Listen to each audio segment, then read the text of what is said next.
Hervé, ok, t'es manager des ventes chez IBM, enfin bon, t'as encore 20 échelons pour être PDG, est-ce que t'as envie comme ça de t'ennuyer dans un grand compte? Les Big Boss, ce sont des événements donc sur 2-3 jours. C'est 3 choses, des datings de 7 minutes, des échanges formels et informels pour développer son réseau et partager avec ses pairs. Le troisième axe, c'est les contenus business premium animés par des experts, conférences, workshops, etc. Quand une boîte grandit, elle n'a plus besoin forcément d'un entrepreneur, ou en tout cas, elle a besoin de l'entrepreneur, mais à côté de l'entrepreneur, elle a besoin d'un chef d'entreprise. La conséquence de la réussite de l'entrepreneur, c'est l'argent, mais il ne faut pas que ce soit la cause ou la détermination. D'ailleurs, il y a d'autres moyens pour gagner de l'argent. Si à chaque fois que je discutais avec quelqu'un, on voyait des dollars dans mes yeux, j'aurais pas pu avoir la même sincérité, la même transparence, j'aurais pas pu réussir. Donc non, ne croyez pas que entreprendre, c'est vouloir gagner de l'argent. Entreprendre, c'est réaliser des rêves, se réaliser soi-même, et effectivement, la conséquence, c'est l'argent.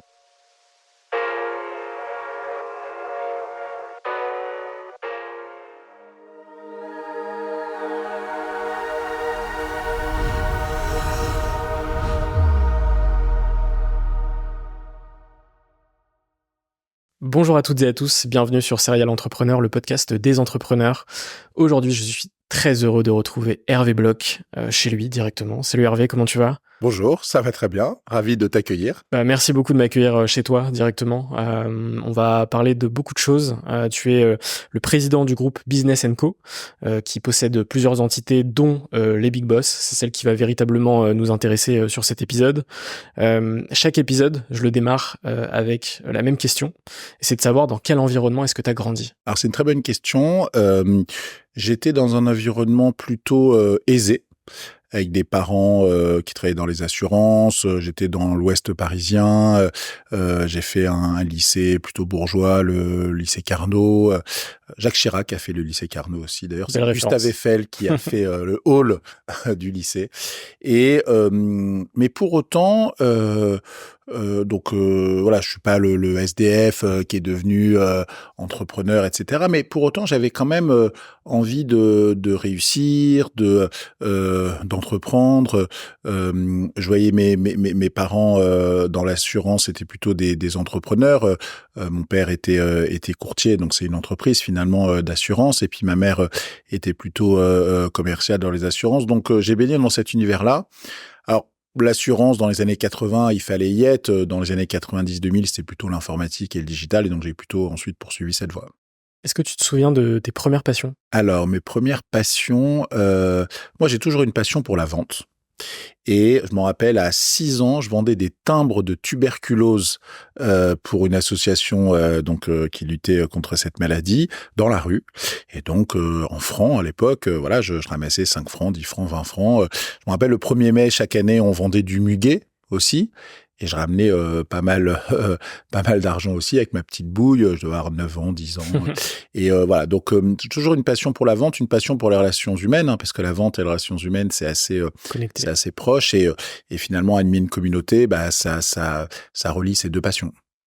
Est-ce que tu as eu des rôles modèles quand tu étais petit ? Alors, je me rappelais, lorsque la France a gagné la Coupe du Monde en 98, tous les sportifs et même l'entraîneur de l'époque sont devenus des rockstars qui faisaient des séminaires en entreprise. Les Thierry Henry, les Zidane, les Aimé Jacquet, etc. Et c'est vrai que je trouvais que c'était très intéressant, et il y a beaucoup de similitudes entre le sport de haut niveau, le business, et on a fait venir Brahim Asloum sur un dernier événement qui est champion du monde, champion olympique de boxe, et lui il fait souvent une conférence. Le sujet c'est le business est un sport de combat. Et c'est vrai. Et donc tous ces grands champions dans leur univers, on voit d'ailleurs que pas mal de champions sportifs deviennent de bons businessmen. Bon, d'autres font aussi des conneries, etc. Et donc c'est assez similaire, hein, finalement. L'entrepreneur, c'est beaucoup d'endurance, beaucoup de sacrifices, beaucoup d'échecs pour arriver à une réussite. Toujours l'iceberg qu'on voit tous. Avec la réussite, la lumière, et puis on voit pas derrière les enjeux forts qui ont permis de faire éclore cette entreprise. Ouais, on fait souvent le parallèle avec le sport de haut niveau et l'entrepreneuriat, et c'est vrai qu'on retrouve assez naturellement des compétences similaires, du moins. pour parler de tes études, quelle typologie d'étudiant t'étais pendant tes études et qu'est-ce que tu as fait comme études? Alors, c'est marrant parce que j'ai mes filles et elles suivent le même chemin. Moi, j'avais des facilités jusqu'en seconde. Mmh. Donc, j'ai rien foutu et j'avais des bonnes notes. Puis en seconde, faut bosser, quoi. Et là, ma fille, qui était en seconde cette année, elle a fait à peu près le même chemin. Elle a toujours rien foutu, elle a toujours eu des bonnes notes. Mais là, en seconde, fallait bosser. Et donc, j'étais quand même très vigilant cette année quand elle a failli décrocher, parce que je voulais pas qu'elle suive le même chemin. D'ailleurs, elle me dit, bah toi, papa, t'as redoublé. T'as redoublé ta seconde, donc et regarde ce que t'as fait depuis. D'accord, mais on veut tous que nos enfants soient meilleurs que nous. Mmh. Donc en seconde, bah, j'ai commencé à bosser. Bon, j'ai redoublé ma seconde. Et ensuite, donc j'ai fait un bac scientifique, j'ai fait un doc d'éco. Et puis, après ce bac plus 2, j'ai suivi une copine qui était rentrée dans une toute nouvelle école, qui n'existe plus depuis, hein, mais qui a bien marché pendant une dizaine d'années, 10-15 ans. C'était Négosup, École supérieure de négociation commerciale. Et donc, une école de vente à bac plus 5, c'était assez inédit. Souvent, les écoles de commerce font pas du tout du commerce, on fait de l'audit, de la gestion, de la finance. Et donc, voilà, revendiquer une école de vente à haut niveau, il y avait des BTS force de vente, voilà, mais la vente, c'est toujours un peu sale en France, alors qu'aux États-Unis, c'est des gladiateurs et des héros, les vendeurs. En France, c'est souvent un peu lié à l'argent, il y a un peu la honte, et donc, à quoi bon faire un bac plus 5 pour faire un vulgaire vendeur? Et cette école, au contraire, qui était rattachée à la Chambre de commerce d'industrie de Paris, qui détient HEC, qui détient Subdeco Paris, avait vraiment compris que les ventes complexes, ça nécessitait d'avoir des compétences en analyse financière, des compétences en psychologie. Et donc, on a eu tous ces cours et tous ces enseignements. Et la petite histoire marrante, c'est une anecdote marrante, c'est que à l'époque, on passait les concours d'école vers mars-avril et on avait ensuite le DUG en juin-juillet. Et moi, manque de peau, je loupe mon DUG, mais j'ai réussi les entretiens d'école. Et donc, j'ai réussi je me rappelle, il y avait une approche théorique, une approche pratique, etc. Et puis, là, je me dis, merde, j'ai pas envie de redoubler encore une fois. Bon, allez, je vais être un peu fou, je vais demander un rendez-vous avec la directrice de l'école, je vais lui expliquer mon cas, et puis peut-être qu'il va y avoir une dérogation particulière. Alors, dans toute négociation, il faut préparer. Et donc, j'ai analysé tout le process de visa de diplôme. Lorsque une école est visée, c'est le plus haut grade de l'éducation nationale, il faut vérifier l'antériorité des diplômes des étudiants. Donc, si on est visé bac plus 5, on doit vérifier que l'étudiant a bien un bac plus 2. Et en fait, on vérifie le jour de l'obtention du diplôme. Donc, on vérifie l'année de bac plus 5 si l'étudiant a bien eu son bac plus 2. Ouais. Alors, je me dis, il y a peut-être une brèche sur laquelle on peut s'engouffrer. Et donc, je fais l'entretien. Et en fait, j'avais eu à l'oral de négociation, j'avais eu 20 sur 20. Je dis, bon, je vais me mettre dans une posture d'hésiter entre plusieurs écoles et d'avoir une directrice qui se bat pour m'avoir dans son école parce que j'avais eu 20 à l'oral de négociation. Et voilà, donc elle me reçoit. Bonjour Monsieur Bloch, écoutez, on serait ravis que vous intégriez l'école. Vous avez des très bonnes notes. J'imagine que il y a d'autres écoles sur lesquelles vous portez votre dévolu. On aimerait vraiment vous avoir, etc. Et donc voilà, donc elle était en train d'insister pour que je vienne. Donc c'était parfait dans l'approche. Et je dis, bah écoutez, non mais moi aussi j'aime beaucoup votre école. En revanche, j'ai un sujet. Donc c'est une école de négociation. Donc bah on va faire une négociation. J'ai préparé cette négociation, parce qu'il faut toujours préparer ces négociations. J'ai raté mon DUG. Donc là, elle s'effondre. Elle me dit, ah ouais, mais bon, bah écoutez, rendez-vous l'année prochaine. Faites votre DUG, réussissez votre DUG. Bon, pour les jeunes, les DUG, c'est les bac plus 2 de BTS, l'époque. Et donc, en fait, j'ai dit, mais écoutez, moi, j'ai pas envie de perdre un an. Je suis plutôt ambitieux, je suis plutôt volontaire. Voilà ce que je vous propose. Je m'inscris dans l'école en auditeur libre l'année prochaine. Si je rate mon DUG, bah, j'ai perdu une année et vous perdez pas vos stats parce que j'étais auditeur libre. Si je réussis mon DUG, sachant que je vais cumuler la fin de mon DUG et la première année, si je passe en deuxième année, bah, là, vous me réintégrez en étudiant classique et du coup, j'aurai bien le diplôme à faire vérifier le jour de l'obtention du bac plus 5. Et là elle était un peu secouée. Parce que c'était sa première fois qu'on lui proposait cet argument. Et donc, elle m'a dit, bah, écoutez, laissez-moi quelques jours pour réfléchir. Et le lendemain, elle m'a confirmé que je pouvais intégrer l'école. Voilà, donc c'était un peu la symbolique. J'ai une autre anecdote sur le sujet assez marrante. Donc, c'était une école de la Chambre de commerce d'industrie de Paris. Et peut-être 10 ans après, je réponds à un appel d'offres de la Chambre de commerce d'industrie de Paris sur des solutions de routage email. C'était un gros projet, plusieurs centaines de milliers d'euros. Et donc, il y a une grosse soutenance qui est organisée dans le bâtiment de mon école, puisque c'est un gros bâtiment Porte de Champéret. Il y avait aussi les bureaux de la Chambre de commerce.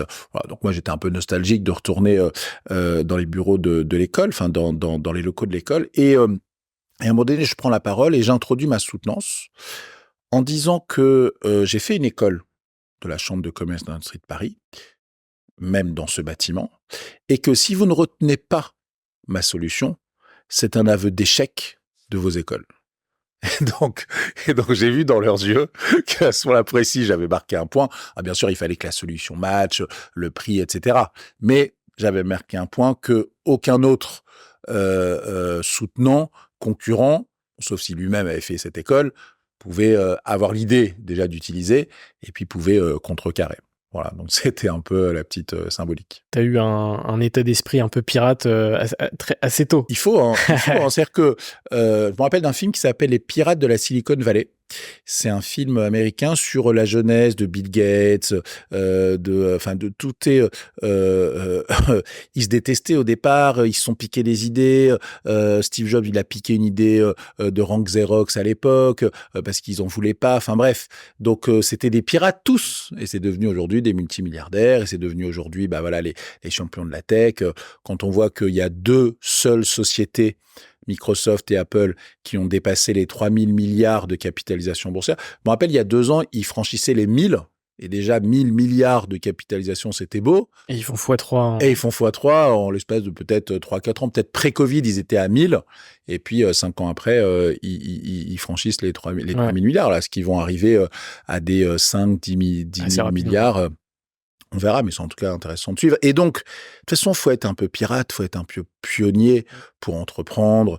Voilà, ça n'existe pas. Beaucoup de gens disent que l'artiste, c'est un plan B, parce qu'il a su, il a vécu des choses, etc., émotionnelles. L'entrepreneur aussi. On n'est pas entrepreneur par hasard. Bon, sauf c'est une lignée de 15 générations et qu'on n'a pas le choix, voilà, pour suivre un peu son héritage culturel. Mais dans les faits, un entrepreneur, c'est quelqu'un qui a envie de se battre, c'est quelqu'un qui va réussir. Beaucoup ne réussiront pas, hein. C'est dramatique, hein, un entrepreneur qui s'écroule, qui avait mis sa maison en caution personnelle. Enfin bref, il y a pas d'acédique, hein, quand on s'écroule. Voilà, donc en gros, c'est quand même très périlleux. À une époque, d'ailleurs, c'était honteux d'entreprendre par rapport à ceux qui rentraient dans des audits, cabinets d'audit, etc. Aujourd'hui, tout le monde veut entreprendre. Mais bon, attention, faut pas lire que ce qu'on voit dans les podcasts et les médias. Exactement. Il y a beaucoup d'hypocrisie, il y a beaucoup de mensonges. On voit des gens passer tous les jours à la télé dire sont des serial entrepreneurs, ils n'ont pas réussi à gagner 1 euro sur chacune de leurs entreprises. D'autres mentent éhontément sur leur vie d'avant, leur vie d'aujourd'hui. Voilà, certains sont même décriés, même judiciairement et autres.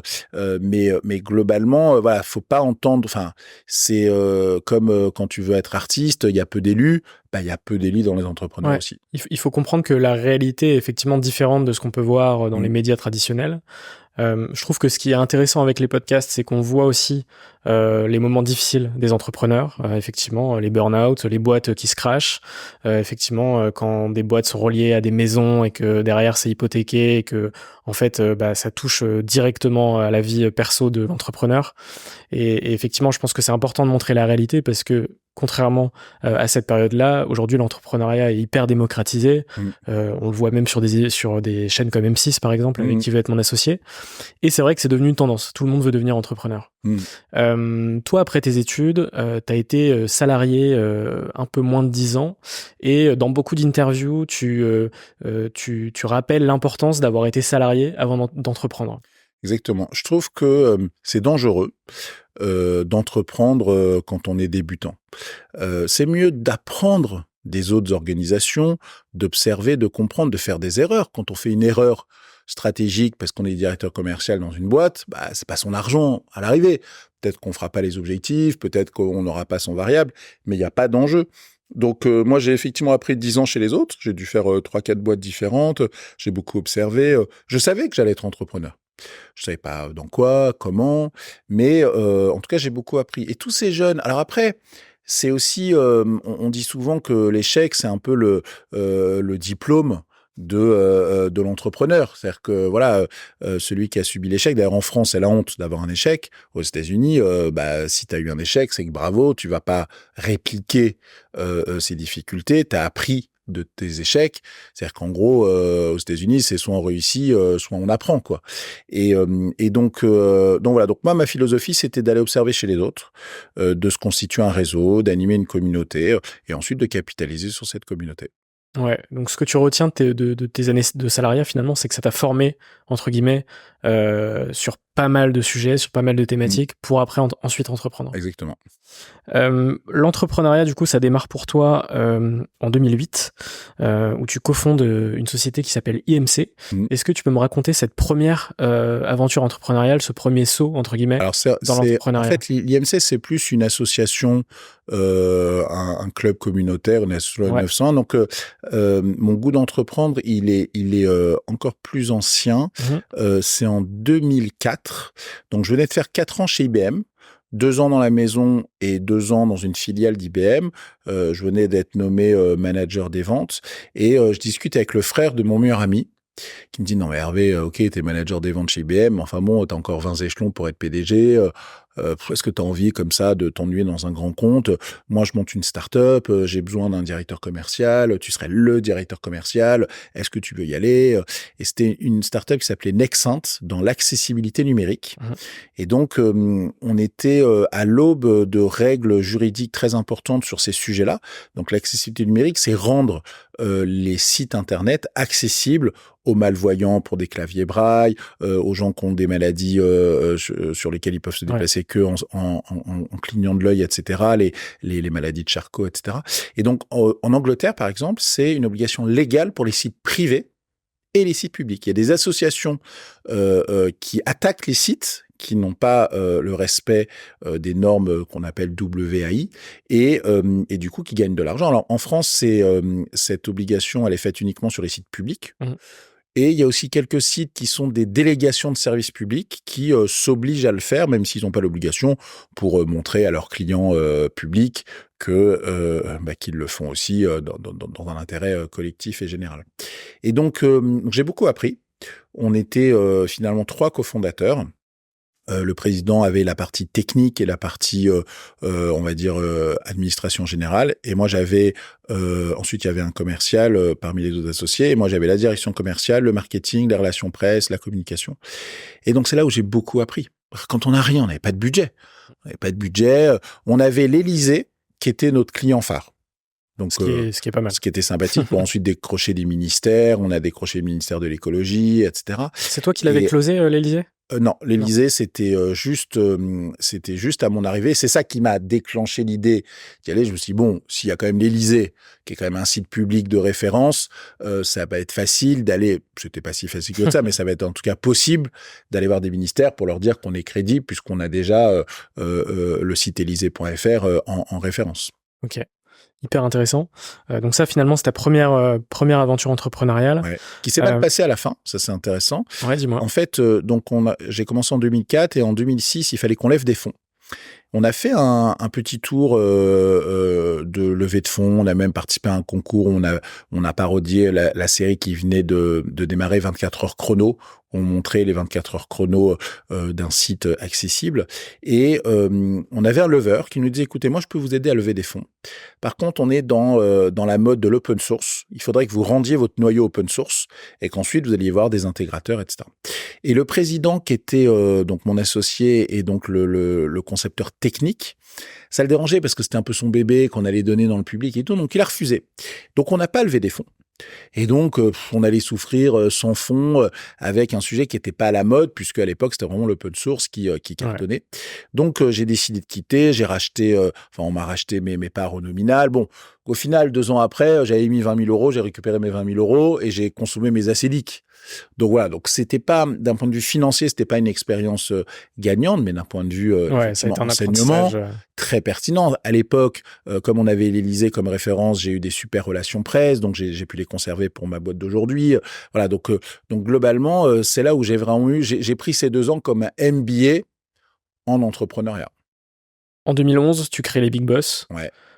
qui est le réseau qu'on connaît tous aujourd'hui, notamment à travers ces événements. Tu auras évidemment l'occasion d'en parler. Qu'est-ce qui te donne envie de créer justement les Big Boss à ce moment-là? Alors donc, on est en 2010, je suis directeur commercial d'une société qui s'appelle Common Stay, maintenant ça s'appelle Nextedia et j'ai un journaliste de Challenge qui vient m'interviewer sur, l'explosion des réseaux sociaux professionnels. À l'époque, j'étais un des premiers utilisateurs de LinkedIn, j'étais très visible sur ces sujets et donc, il vient avec un photographe dans mon bureau, et là j'ai un déclic, je me dis: «Bon, je suis plus connu que le DG et la fondatrice de cette société, pourquoi je continue à être salarié? J'ai un bon salaire, en plus c'était à 500 mètres de chez moi, mais voilà, je me suis dit: «Quand même, c'est con d'avoir une expo de permettre cette exposition médiatique et finalement d'en faire profiter une société qui n'est pas la mienne». Donc j'ai eu le déclic et je me suis dit: «Allez, je négocie un départ, et voilà, début 2011, je veux monter ma boîte». Mais je ne savais pas ce que j'allais faire, hein. Donc je me suis dit que d'un point de vue purement, on va dire, alimentaire et en transition, je vais faire de l'apport d'affaires.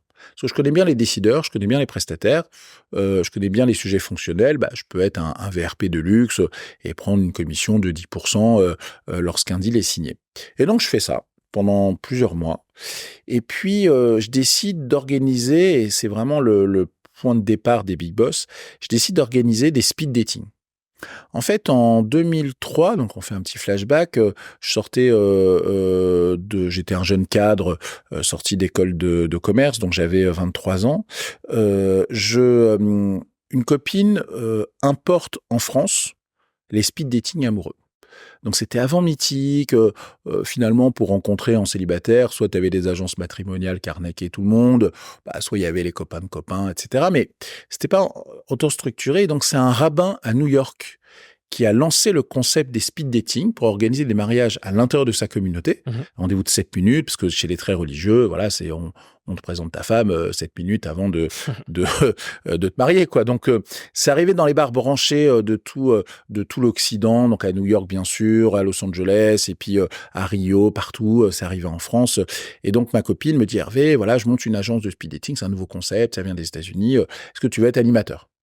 Je dis: «Bah, j'ai un travail, hein, tu sais, j'ai fait des études». «Non, mais t'inquiète pas, c'est le soir, c'est 2-3 soirs par semaine, t'es payé, symboliquement et puis voilà, tu vas, accueillir 15 nanas et il y aura une animatrice qui, accueillera, 15 hommes et vous allez à 2, bah, gérer la soirée» parce qu'en fait, l'agence, faisait 10-15 soirées en même temps, dans Paris, dans d'autres villes, donc ils avaient besoin comme ça de coordinateurs sur place. Voilà, donc j'ai beaucoup observé, donc j'avais un petit gong, ça durait 7 minutes, il fallait qu'il y ait des matchs. Ouais. Et donc en 2011, je me dis: «Tiens, je connais des décideurs et des prestataires, je comprends les sujets fonctionnels. En général, quand je fais une rencontre, il y a 30% de conversion». Donc ça veut dire qu'il faut que je fasse, bah, effectivement 3-4 rencontres pour avoir un deal signé, donc pour, toucher une commission. Et ben, si je faisais un speed dating, business.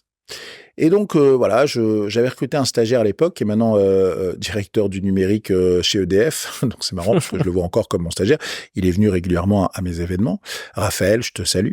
Et donc avec Raphaël, on commence à organiser des speed dating, les premiers dans un bar à champagne, dans le quartier des Ternes à Paris et ça marche. Je mets 10 décideurs et 10 prestataires, un gong de 7 minutes, une petite coupe de champagne. Ça dure 2 heures et dans les semaines qui suivent, tous les prestataires me disent: «Ah, c'est génial, sur les 10, il y en a 2-3 avec qui j'avance». Et donc je commence à faire ça toutes les 6-8 semaines. J'en ai fait une dizaine, une quinzaine. Changer de lieu. Alors les prestataires étaient assez fidèles. Par contre, c'est les décideurs qui tournaient et donc ça permettait aux prestataires d'avoir du newbies en permanence. Et donc, bon, bah, j'ai fait un peu de mathématiques. Je mettais 10 annonceurs et 10 prestataires, ce qui fait 100 combinaisons possibles, avec, allez, 25% de conversion, ça fait 25 deals. Et donc, si je mettais 100 décideurs et 50 prestataires dans un lieu, un peu en huis clos, sympathique, relationnel, et que je faisais une combinaison 100 fois 50, ça fait 5000 combinaisons. Donc là, le taux va pas être à 25% parce que tout le monde ne peut pas matcher précisément. Mais si je fais 10% de taux de matching sur 5000 combinaisons, ça fait 500 deals. Et donc, bon, je me dis, bon, pourquoi pas? Alors à l'époque, je lis un petit fait divers sur un magazine. Il y a Fernand Bonnevie qui venait de mourir. Alors qui était Fernand Bonnevie? Alors, tu l'as raconté dans une interview. C'était Ouais. le moniteur de Jean-Claude Duss. C'est bien, t'as bien préparé. Alors, c'était le moniteur de Jean-Claude Duss dans Les Bronzés font du ski. C'était un vrai moniteur de ski, hein. C'est pas un acteur qui a joué le moniteur, c'est un moniteur qui a joué à l'acteur. Il venait de mourir. Et donc, moi, à l'époque, j'avais un média où j'interviewais des décideurs. J'appelais ça les big boss de l'e-commerce, etc.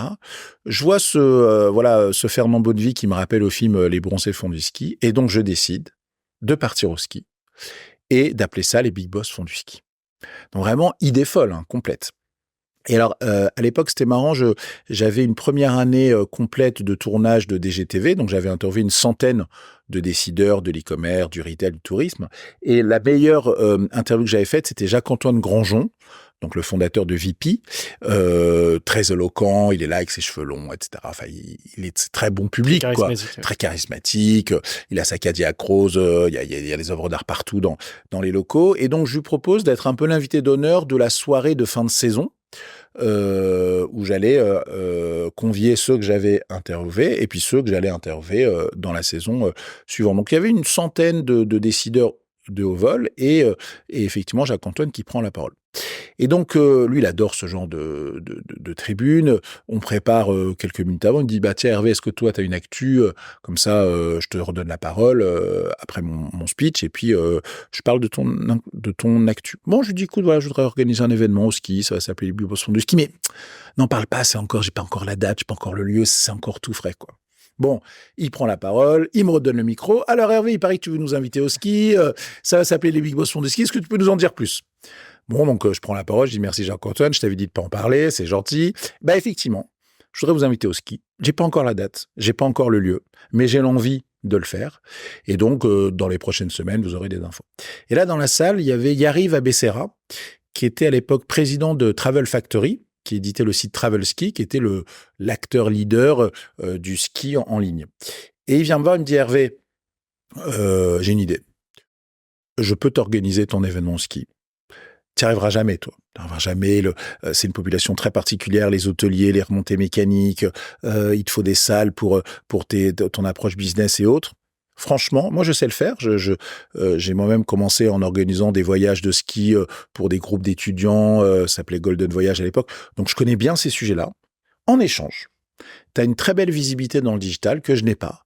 Donc, mets-moi en avant pendant l'événement. Par exemple, tu constitues un jury, je suis le président de ton jury, tu me donnes la parole auprès des médias. Enfin, voilà, le deal, c'était que lui, il avait une exposition médiatique et moi, j'avais une assurance logistique.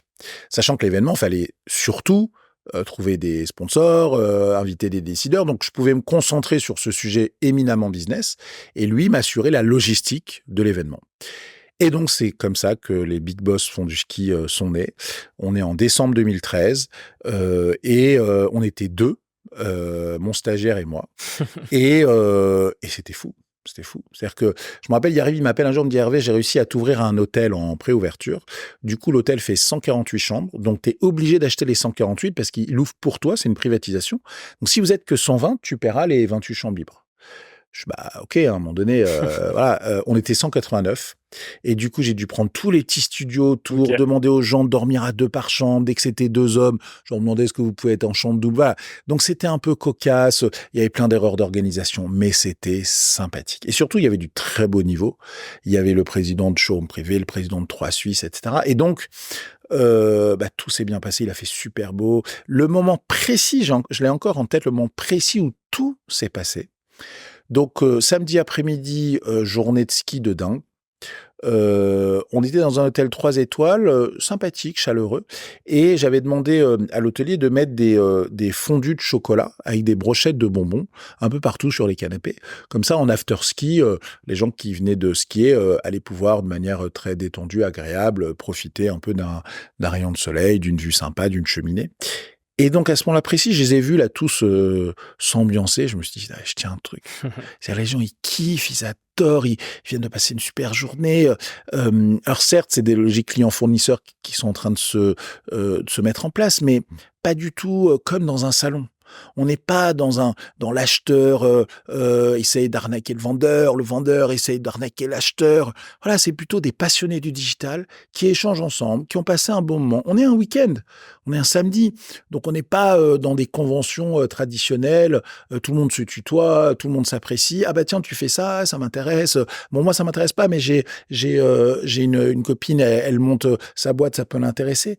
Et voilà. Et donc, à l'époque, ce qui était intéressant, c'est que j'avais un modèle hybride où j'avais un petit fixe payé par les prestataires pour sécuriser une partie de mes frais, mais tout n'était pas payé. Donc, le jour J de l'événement, j'étais déficitaire.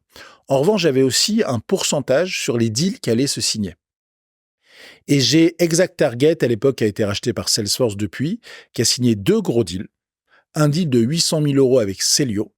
Je touchais 10%. 80 000 €, et un deal avec BetClick pour 323 000 €. Et donc, je touchais aussi 10%. Donc, j'ai généré plus de 100 000 € avec ces 2 gros deals qui ont permis à l'événement numéro 1 d'être rentable. Ouais. Et ensuite de lancer l'approche avec des summers, des dîners, des journées. On a fait 250 événements depuis. On a changé de modèle. Parce que le modèle à la perf, c'était bien quand il y avait 10, 20, 30 sponsors. Aujourd'hui, il y a 250 sponsors sur un événement. Et en plus, le modèle à la perf implique de manière implicite une exclusivité.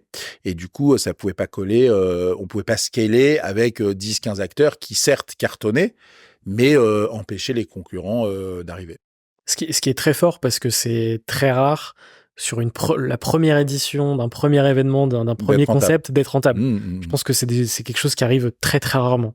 Tout à fait. Et moi, je pensais ne pas l'être. Hein. Bien sûr. Mais finalement, dans les semaines qui ont suivi l'événement, moi, l'événement a commencé après, quand je devais faire le VRP pour rappeler tous les décideurs, leur dire, tiens, t'as rencontré ce prestat, tu veux qu'on organise un rendez-vous, etc.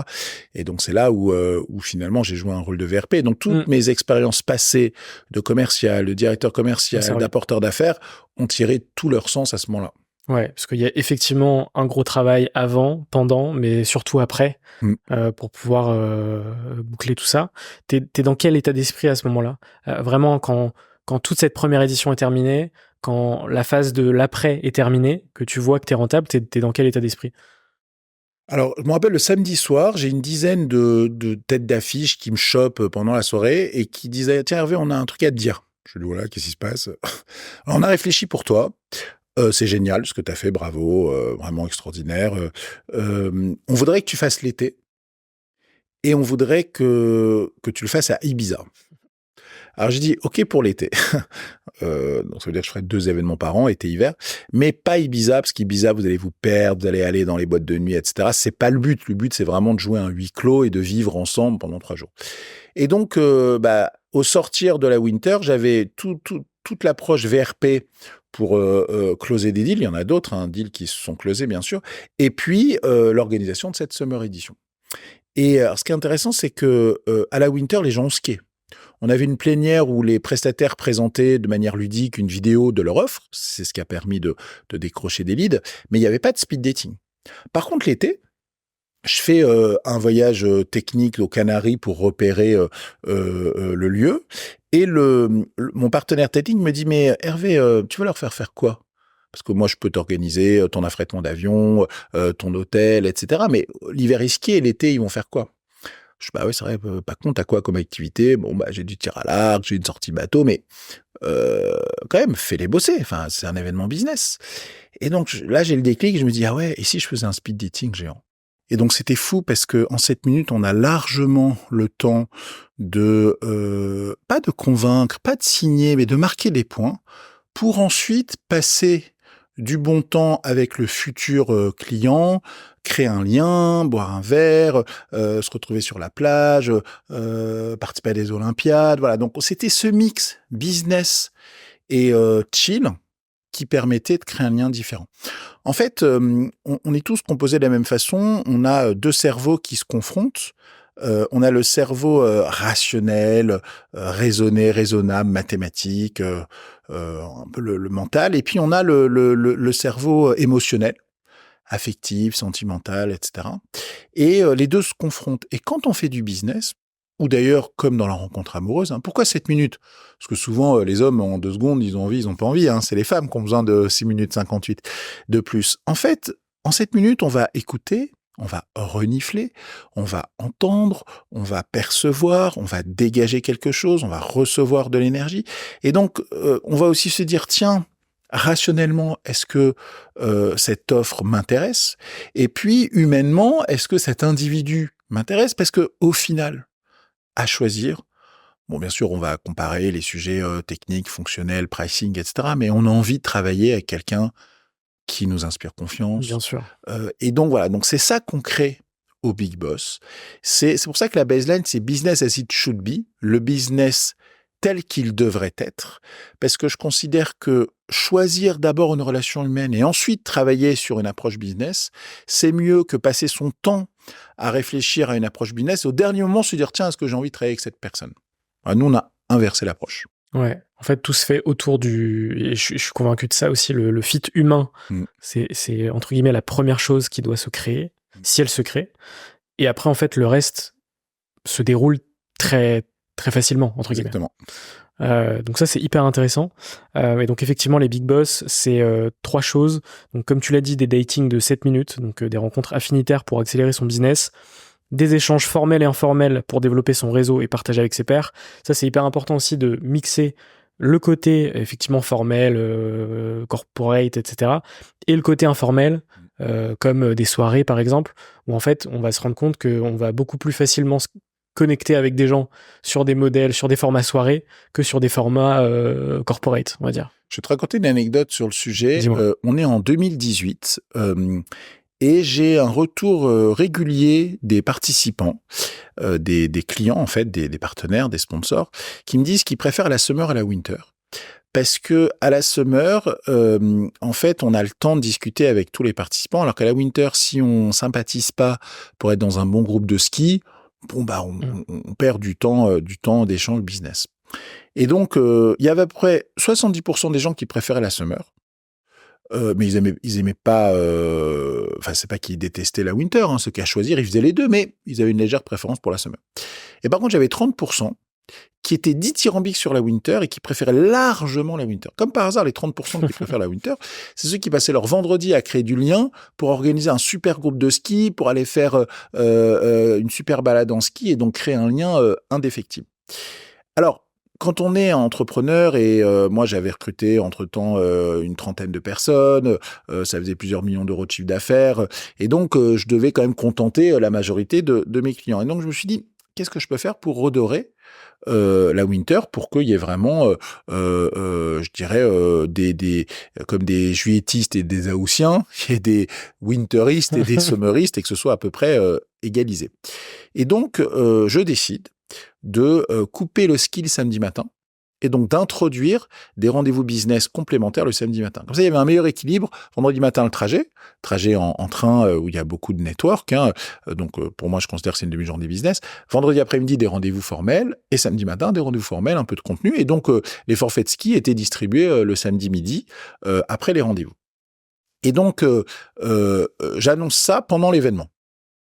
Et là, j'ai un tollé de tous les participants historiques qui me disent « Mais Hervé, regarde, en plus la météo, il fait beau que le samedi matin, c'est complètement con. T'inquiète pas, nous on joue le jeu, tu nous connais. » Non, mais attendez les gars, respectez le format. Donc, on va tenter cette expérience-là. Et mine de rien, n'oubliez pas que ceux qui payent, c'est les partenaires. Et les partenaires m'ont exprimé ce besoin d'avoir plus de présence, d'échange avec des décideurs. Donc, respectez le format. Et donc, on l'a fait. Et je me fais convoquer par la directrice commerciale de mon sponsor Platinum, d'accord, qui était Oné à l'époque.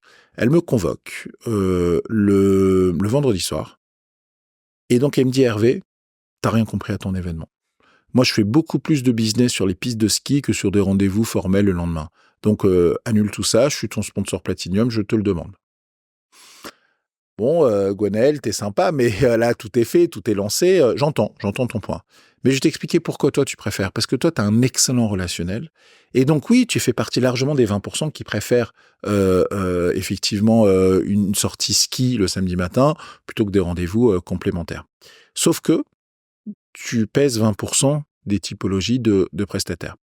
Et donc, finalement, elle m'a dit « Ok, je comprends ton point de vue d'entrepreneur. » Et elle a quand même fait ses rendez-vous le samedi matin et ça s'est bien passé. Ce qui est intéressant aussi, petit clin d'œil, Gwenaëlle, l'année d'après, elle me dit: «Hervé, je vais quitter la boîte dans laquelle je suis pour monter une agence de performance commerciale». Ah bah tiens, c'est dommage, tu cartonnais sur nos événements. Ah oui, je te confirme, hein, j'ai fait pendant 4 ans tes événements. J'étais aux événements principaux. J'ai signé 17 deals pour 70 millions d'euros de volume d'affaires. Donc c'était quand même une belle prouesse. En plus, c'était des deals complexes parce que les deals de financement, il faut convaincre l'IT, la finance, le marketing, le digital, l'UX. Donc c'est des deals qui peuvent prendre 12-18 mois, mais quand ils signent, elle a signé Price Minister Rakuten, elle a signé Showroom Privé, elle a signé vraiment des très très beaux deals. Des gens qu'elle a rencontrés plusieurs fois. Elle a rencontré le président de Showroom Privé, puis après le directeur marketing. Voilà, donc ça s'est fait. C'est vraiment des ventes à 2 bandes, à 3 bandes. Et donc, elle monte son agence de performance commerciale. Elle me dit: Hervé, au fait, il y a un truc qui manque chez toi. C'est que les nouveaux sponsors, les commerciaux qui débarquent dans ton événement, en général, ils comprennent rien. Parce que on se retrouve à 5 heures du mat à l'aéroport ou à 6 heures du mat à la gare. Tout le monde se tutoie. Il y a quand même, allez, on va dire, entre un tiers et la moitié des gens qui ont déjà fait un événement, donc qui se retrouvent avec plaisir, etc. Et puis, il y a on va dire, 50% de nouveaux. Donc les nouveaux, ils sont un peu perdus et en général, ils mettent 24-48 heures à comprendre le format. Donc, ils n'ont pas encore les codes tout de suite, même si on leur donne des guides, etc. Ils l'ont pas vécu. Et donc, moi, je te propose de lancer une Big Boss Academy. Donc, finalement, former les nouveaux sponsors à l'exécution parfaite, la préparation parfaite de l'événement. Et donc, on fait ça. Je me rappelle, la première année, on faisait payer. Et en fait, il n'y avait que 15% des nouveaux sponsors qui prenaient cette option. Et c'était pas satisfaisant parce que vraiment, ça avait un gain très positif. Ouais. Et donc, on décide l'année suivante de l'offrir, de l'inclure dans la prestation. Donc là, on est passé de 15 à 80% des prestataires qui voulaient consommer cette option gratuite. 20% quand même ne le font pas parce qu'ils considèrent que c'est une perte de temps, ce qui est dommage, mais bon, on peut pas les forcer, hein, c'est une option gratuite, ils la prennent pas. Et donc, c'est extraordinaire la Big Boss Academy. D'ailleurs, beaucoup de décideurs ont vu et voient la différence, notamment dans les speed dating, entre ceux qui ont été préparés et ceux qui ne le sont pas du tout. D'ailleurs, il y a l'après-midi, c'est des séances de coaching où ils simulent leurs 7 minutes et ils se font défoncer ou non par des mentors qui sont souvent des décideurs emblématiques de la communauté, qui viennent prendre 2 heures par amitié pour écouter des pitchs et critiquer, faire évoluer, faire progresser. Et donc, il y a même vraiment des directeurs commerciaux expérimentés et tout. Ils disent: là, je pensais que j'allais perdre mon temps, c'était génial. Parce qu'un pitch qui passe mal sur un événement, le décideur, il va mettre une note mauvaise, 1 étoile, 2 étoiles sur 5, puis il va pas passer son temps à dire: tiens, là, ça a déconné, là, j'ai rien compris. C'est la vie.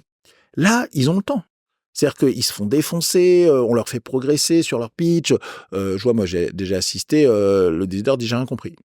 C'est-à-dire qu'en gros, si on était là à l'événement, je mettrais 1 étoile. On avait un cas comme ça marrant, c'est le directeur digital de Euler Hermès. D'accord ? Donc, il est en mode... donc là, il raconte une anecdote qu'il a vécue pendant l'événement. Il a un prestataire donc les prestataires s'enchaînent, hein, le décideur est assis et il voit défiler une quinzaine de prestataires sur 3-4 heures. Voilà, donc c'est assez intense. C'est encore plus fatigant pour les prestataires qui doivent courir de la table 22 à la table 338. Voilà, donc c'est quand même une grosse machine rodée. Et donc le décideur écoute le prestataire et là, le prestataire, pendant 7 minutes, il ne lui donne absolument pas la parole. Il est là dans un logoré, dans un flot d'appels. Dans un flot comme ça de paroles. Et au bout de 7 minutes, le gong retentit. Et il avait parlé pendant 6 minutes de ses expériences dans le luxe. Parce qu'il pensait que Euler Hermès, c'était Hermès. Alors que Euler Hermès, c'est de l'assurance crédit à l'export.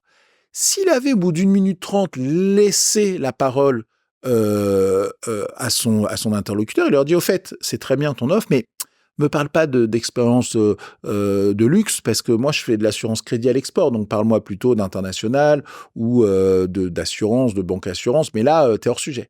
Comme il lui a pas laissé la parole, il a laissé s'engouffrer dans une logorée de 7 minutes, ce qui est absolument stupide. Quand on a 7 minutes avec quelqu'un, finalement, on doit parler 2 minutes.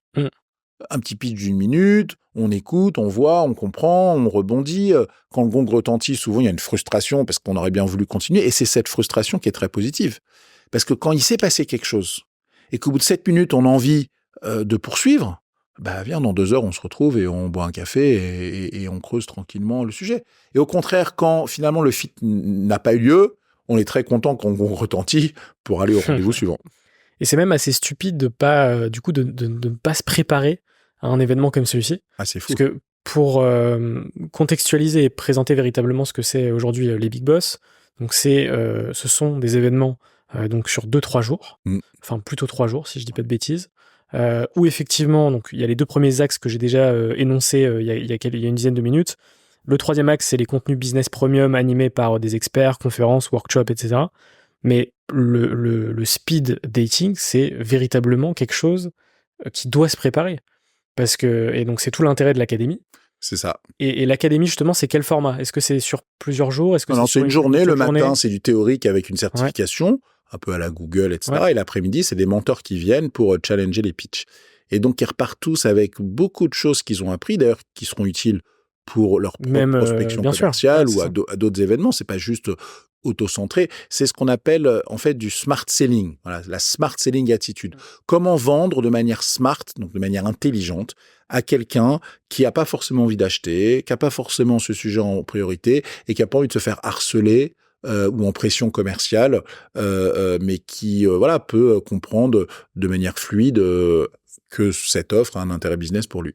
Et donc ça, c'est quelque chose que vous proposez gratuitement aux personnes qui s'inscrivent aux événements. Dès qu'un sponsor commande un dîner, un événement sur 2 jours, sur 3 jours, par défaut, dans le cadre de son prix, il peut s'inscrire à l'académie et on pousse à ce qu'il le fasse. Ouais. Parce que, en fait, en ROI, on préfère, nous, dépenser de l'argent en formation, en salle, etc., et qu'il réussisse plus vite son challenge et son ROI pour dépenser plus la fois d'après, plutôt que essayer de capter 1 000 € à gauche à droite pour 15% des gens qui le font et 85% qui le font pas. Donc, d'un point de vue investissement, c'est la courbe en J. En fait, au départ, on dépense de l'argent et puis ensuite, ça monte parce qu'on a le ROI accéléré. Et ce qui est intéressant aussi, ce qu'on n'a pas dit pour le moment, c'est que tous les décideurs ont, entre guillemets, une obligation d'acheter des prestats pendant les événements. Alors, c'est pas une obligation d'acheter, mais c'est une très forte recommandation. Voilà, c'est-à-dire qu'on peut pas les obliger, oui, on n'oblige personne, mais en tout cas, on a une règle, c'est pas de bras, pas de chocolat. Tu signes pas, tu reviens pas. Donc, la première fois, on est obligé de montrer patte blanche. Nous, on a qualifié le décideur en fonction de son budget, en fonction de son niveau dans la hiérarchie, au niveau des projets qu'il a, de la maturité de ses projets et de la taille de son activité, son chiffre d'affaires, etc. Donc, on a des infos factuelles sur la qualité du décideur et la maturité de ses projets à l'instant T, mais on ne sait pas s'il va jouer le jeu ou s'il n'a pas un peu exagéré son pouvoir d'influence, etc. Donc, c'est lorsqu'il veut revenir qu'on va vérifier ses signatures, qu'on vérifie auprès des prestataires aussi, et qu'on va pouvoir dire, bah tiens, bravo, t'as joué le jeu, tu peux revenir. Donc, en fait, on n'oblige pas, mais on oblige quand même, ça on l'écrit dans la conférence de participation, de répondre raisonnablement aux sollicitations commerciales des sponsors. Ouais. C'est-à-dire que chaque dating a un vote de 1 à 5 étoiles. Donc 1 étoile, hors sujet, 2 étoiles, hors sujet poli. 3 étoiles, je suis pas le bon interlocuteur ou c'est pas un sujet court terme. 4 étoiles, c'est une vraie approche et 5 étoiles, c'est local. Donc nous, on va s'intéresser aux 4-5 étoiles qui pèsent à peu près 40% des rendez-vous. Donc sur un événement, il y a 7000 rendez-vous. Si on prend 40% de 4-5 étoiles, ça fait 2800 touches sérieuses qui ensuite vont se convertir en 500 signatures, 500-600 signatures. Donc, chaque prestat va repartir avec 2 deals signés qui, largement, lui permettra de faire son retour sur investissement. Ok, hyper intéressant. J'ai envie de faire le focus sur 3 événements, 3 dates, avant de passer à la partie d'après. La première, c'est la levée de fonds en 2019 de 18 millions d'euros. La deuxième, c'est évidemment la pandémie, parce que quand on fait des événements physiques... Et c'était juste après, en plus. Hein. Comment est-ce qu'on s'adapte justement à cette pandémie qui a quand même duré un certain temps sur le jeu événementiel, on va dire. Et la troisième, c'est les 10 ans des Big Boss. Alors, c'est parti, on va le faire dans l'ordre chronologique. Alors, en 2018, voire même en 2017, fin 2017, j'ai un grand décideur chez Carrefour qui venait régulièrement aux événements, qui me disait « Hervé, je voudrais te présenter un de mes partenaires, ça peut être intéressant que vous fassiez des choses ensemble. » Bon, je m'exécute, je me retrouve chez le partenaire, j'arrive dans au rez-de-chaussée, je vois une plaque audit, stratégie, finance. Je dis, mais qu'est-ce que je fous là? C'est bizarre. Bon. Et donc, je vois le décideur de chez Carrefour, qui était directeur adjoint de tout ce qui était acquisition digitale. C'est eux qui ont racheté Rue du Commerce, Croquetland, Greenwiz, etc. Et donc, effectivement, le partenaire en question, c'est celui qui faisait tous les audits financiers, donc les due diligence financières, pour le rachat de ces pure players. Bon, je sais toujours pas pourquoi je suis là. Et en fait, il m'explique, la personne de chez Carrefour, que il a une idée.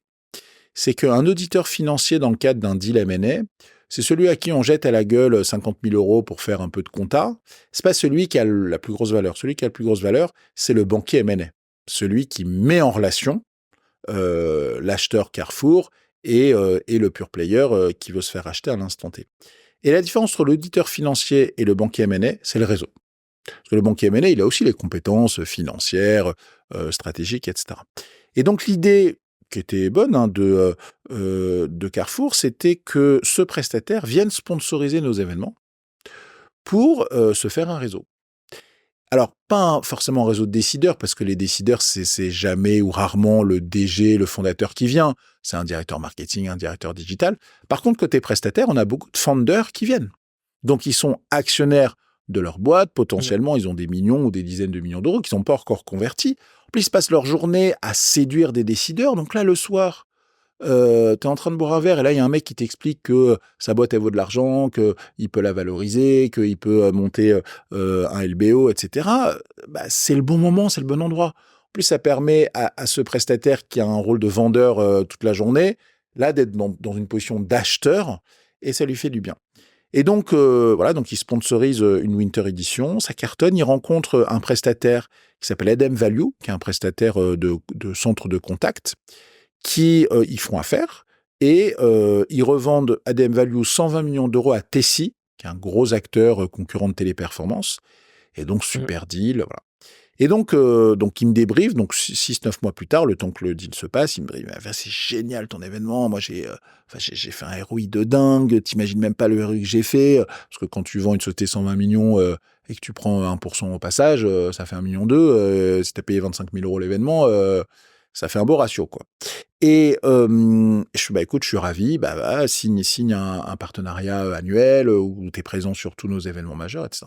Oui, t'inquiète pas, je vais te le signer, mais j'ai réfléchi. Je pense que je vais avoir un deuxième client. Je réponds, qui? Toi. Ah bon, moi? Mais ouais, mais moi, tu sais, c'est très incarné, mon format, je joue un rôle un peu de chef de village, c'est les gens que je connais. Fait, oui, c'est vrai que tu as une communauté qui tue, mais moi j'ai vu, j'étais à l'événement, j'ai vécu l'événement, il y a beaucoup de gens qui te connaissent pas, qui ont vu tes équipes, le deal fonctionne, moi il a parfaitement bien fonctionné, donc c'est très business, c'est très inédit. Laisse-moi identifier quelques fonds qui pourraient se poser la question de rentrer à ton capital. Tu as une croissance de 100% par an, tu es rentable, franchement, tu as tous les codes. Il faut juste leur expliquer que c'est pas un événement de communication, c'est du business, c'est du lead gen. Voilà, faut l'orienter pour que ce soit un discours qu'ils écoutent, mais parce que tu as envie. Je fais, écoute, moi, j'ai pas besoin de lever des fonds. Donc, c'est finalement quand on n'en a pas besoin que c'est le plus pratique, qu'on n'est pas aux abois, etc. Et donc, je prépare des slides avec lui, on se lance sur le marché, on a reçu 6 LOI. On négocie avec les 2 dernières, puis une finale, puis des audits. On est au bord de signer avec un family office, donc un fonds family office. Et petite anecdote que j'ai déjà racontée, mais qui est quand même un peu folle, la veille au soir du closing, donc vraiment aux dernières étapes. Dans un process, la première étape, c'est la LOI, lettre d'intention. Ensuite, tu as les audits. Il y en a de toutes sortes, audits techniques, financiers, stratégiques, fonctionnels, réputationnels, etc. Donc, c'est là où finalement le fonds dépense de l'argent. Ensuite, tu as le signing.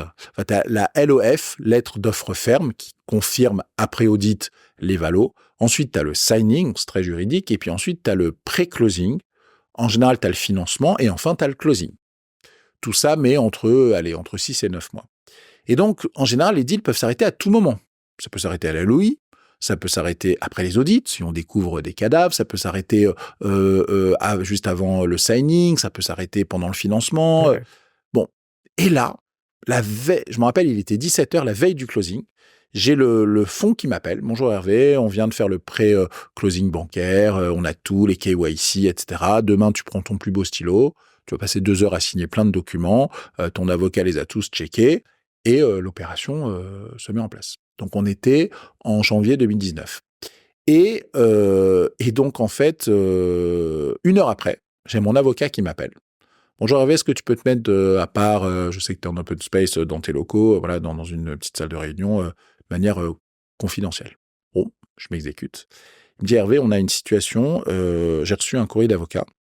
Ton ex-femme qui a une part sur 1000, donc 0,1% de la société, réfute le nantissement bancaire qui nécessite l'unanimité.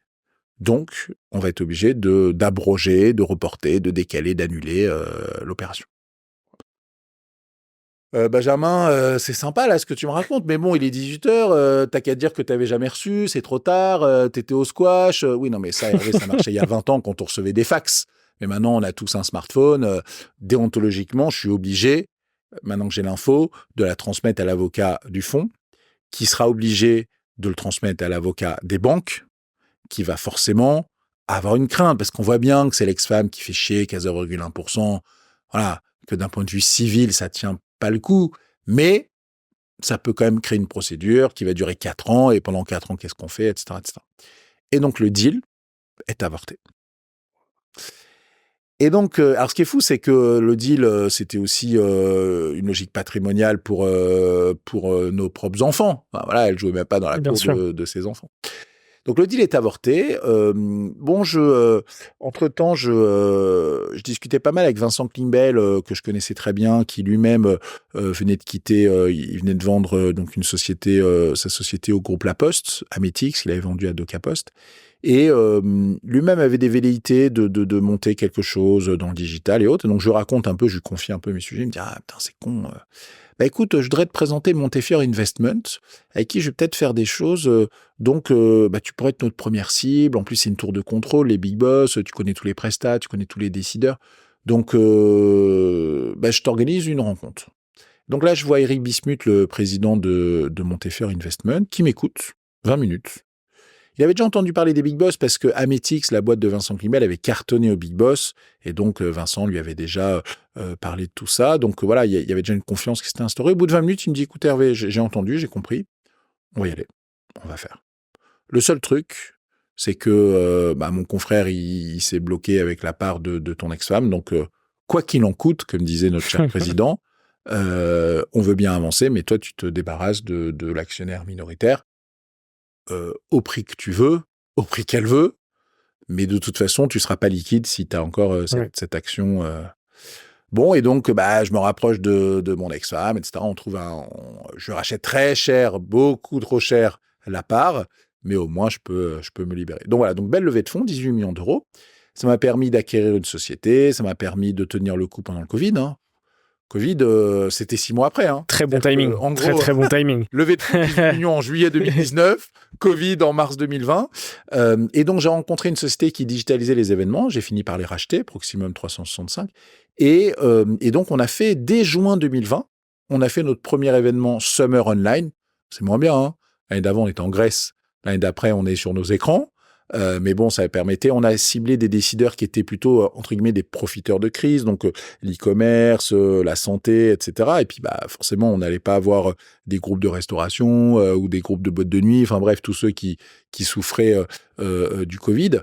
Et donc, on a pu passer le cap, prendre beaucoup de crédibilité aussi. Je me rappelle, à l'époque, on disait que j'étais le lion de l'événementiel parce que on a fait 2 millions d'euros d'EBITDA l'année 2020.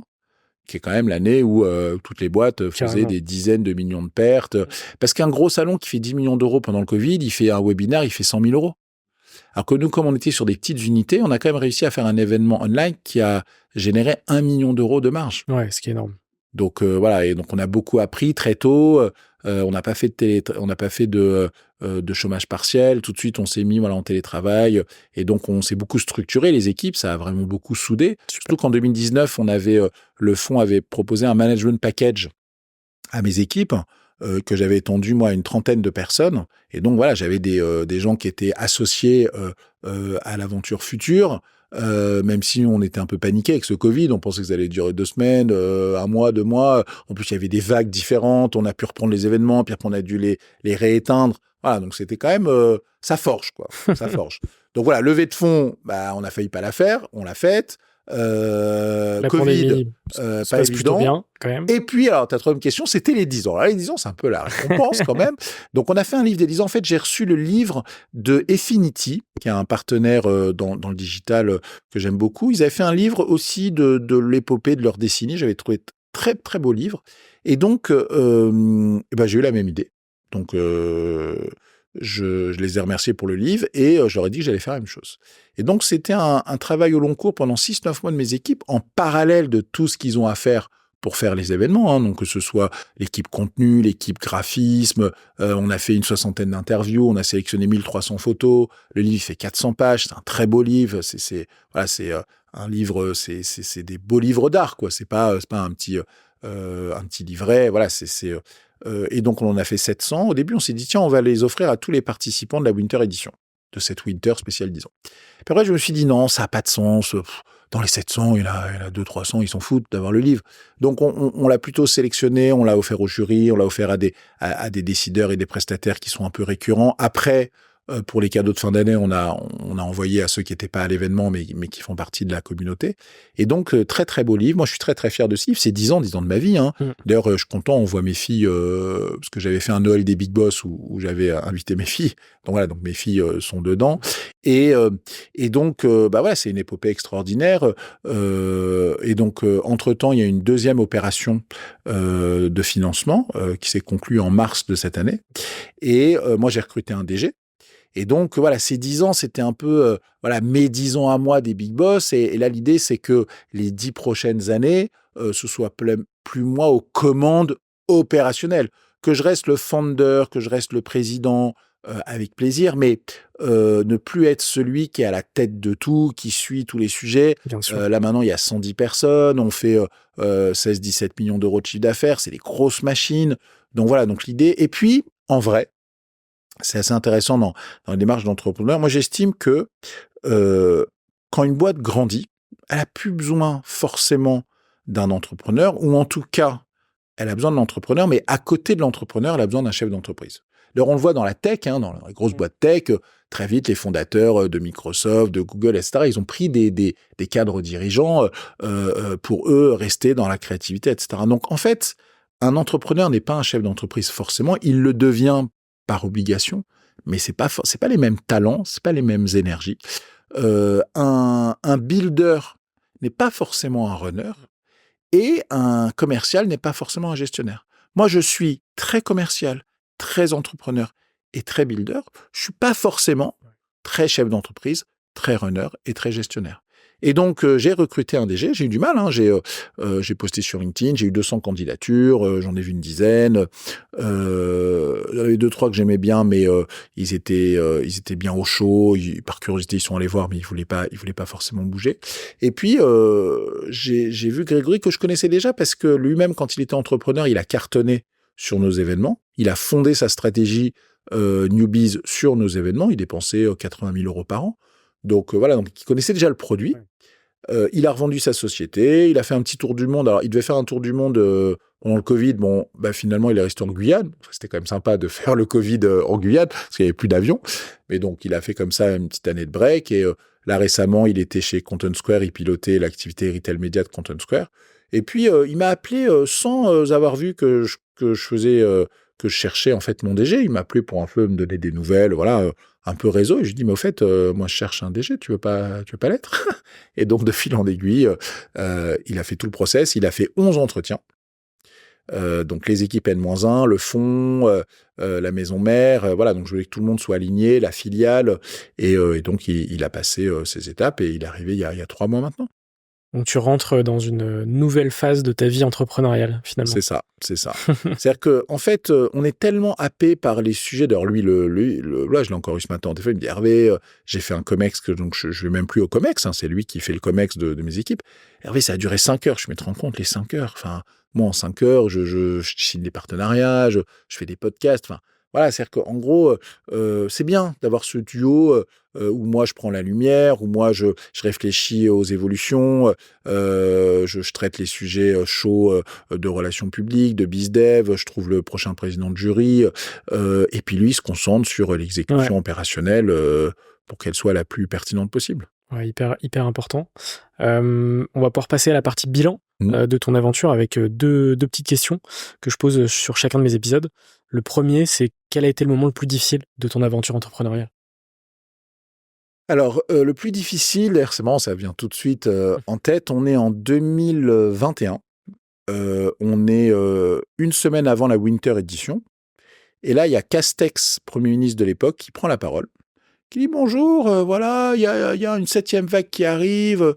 On va vous demander, on va pas vous interdire, hein, mais on va vous demander de pas faire de soirée de fin d'année, de pas vous réunir, voilà, pour faire attention à vos aïeux pendant les fêtes de Noël. Donc voilà, on vous demande, c'est pas une interdiction, c'est une suggestion de ne pas faire de réunion sociale là sur le mois de décembre pour pouvoir sécuriser votre Noël. » Bon, 10 minutes après, j'ai la directrice de l'événementiel du Club Med qui m'appelle, puisqu'on faisait nos événements, on fait toujours des événements avec le Club Med, qui me dit « Hervé, t'as entendu le Premier ministre, qu'est-ce qu'on fait? On annule ou on n'annule pas ?» Elle me dit « Bon, par contre, j'ai un truc à te dire qui va pas te faire plaisir. Comme c'est pas une interdiction gouvernementale, moi, ça sort des cas de force majeure, donc je suis obligé de te facturer. Donc moi, quoi qu'il arrive, je te facture. » Voilà, donc qu'est-ce qu'on fait? On y va, on n'y va pas? Bon. Je dis, écoute Muriel, tu vas me laisser 24 heures. Je vais faire une réunion de crise avec mes équipes. Il parlait un dimanche. Donc moi, le dimanche soir, j'avais prévu une réunion de crise avec mes 6-7 directeurs principaux.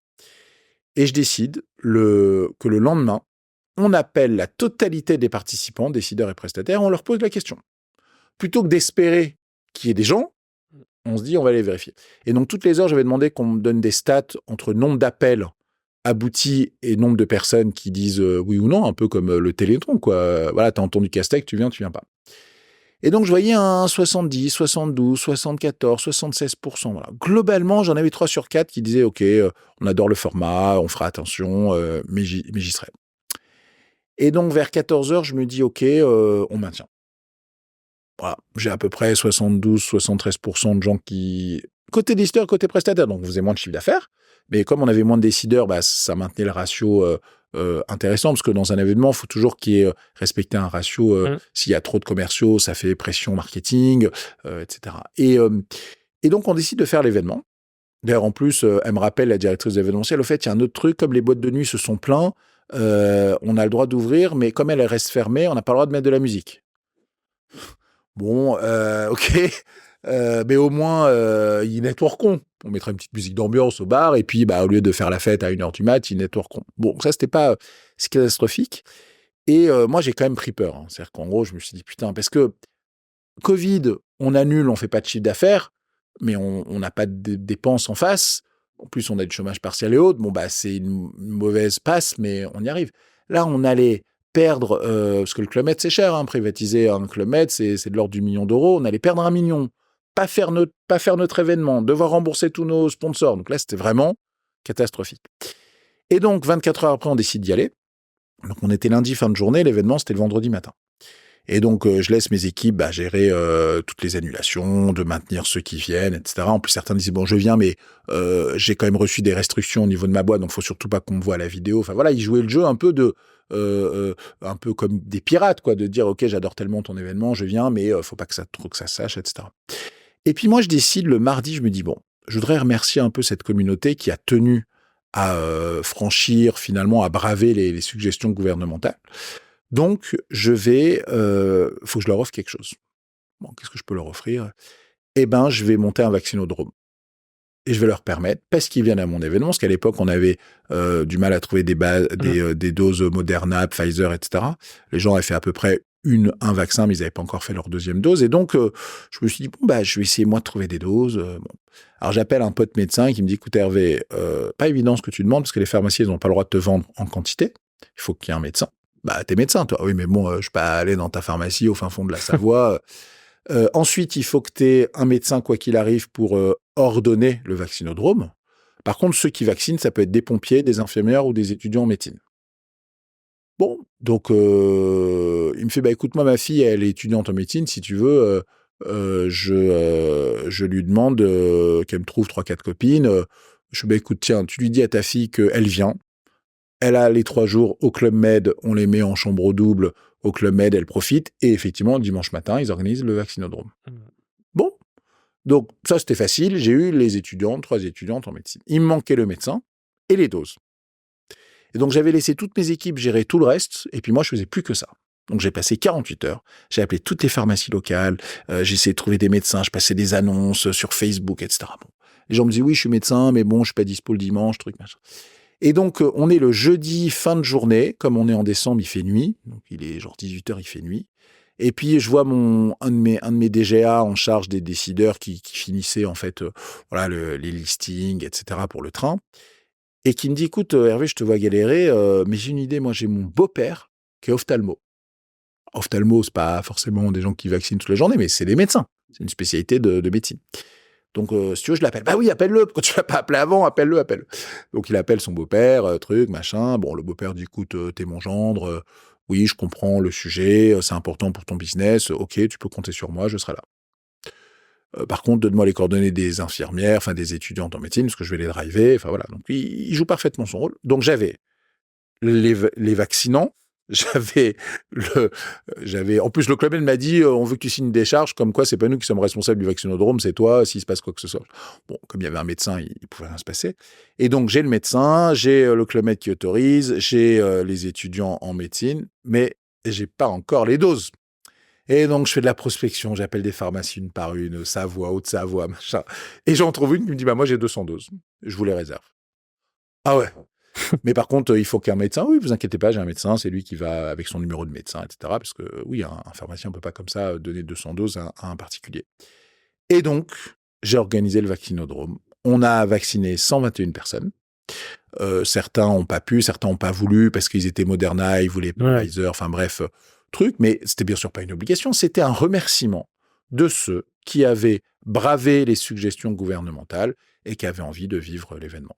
Donc voilà, donc à la fois un coup de stress quand même pendant 15-20 heures, et puis finalement un événement où le clou du spectacle, c'était le vaccinodrome. Bien sûr. Qui est marrant, le président du jury et moi, on était les derniers à se faire vacciner, voilà, c'était un peu symbolique, c'était sympathique, quoi. Toujours cette capacité à s'adapter et à rebondir finalement. C'est ça. Peu importe le contexte. Exactement. La deuxième question, c'est quel a été le moment le plus marquant positivement de ton aventure à l'inverse? Est-ce que c'est les 10 ans? Est-ce que tu en vois un autre? Ouais, les 10 ans, c'est assez émouvant. Moi, je prends souvent la parole en improvisation complète. Et là, j'avais écrit un discours que j'ai pas du tout respecté, bien sûr. C'était juste quelques bullet points. Et j'ai demandé, donc il y avait à peu près 750 personnes à la Winter Edition, donc qui a lieu à Tignes il y a 6 mois. J'ai demandé à tous ceux qui étaient là la première fois de venir.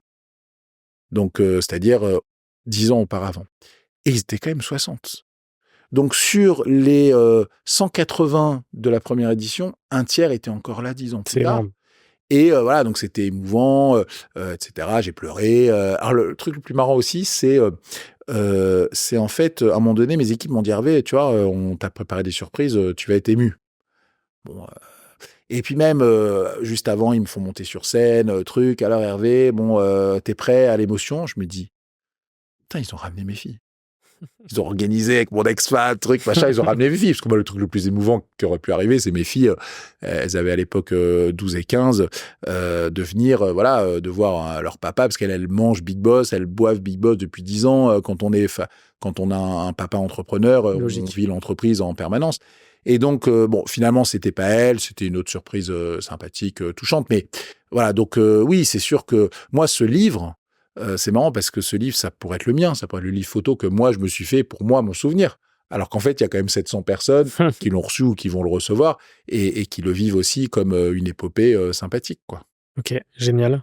On va pouvoir passer à l'avant-dernière partie du podcast. sur les rencontres, le mindset et l'entrepreneuriat. Il y a 3 petites questions.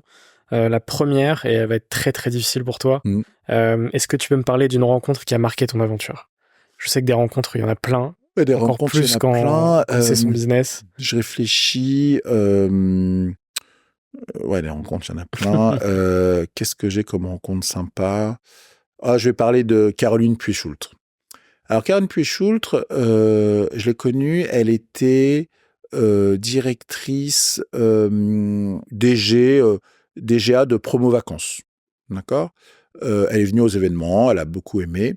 Et puis, elle quitte Promo Vacances pour monter une start-up dans le tourisme.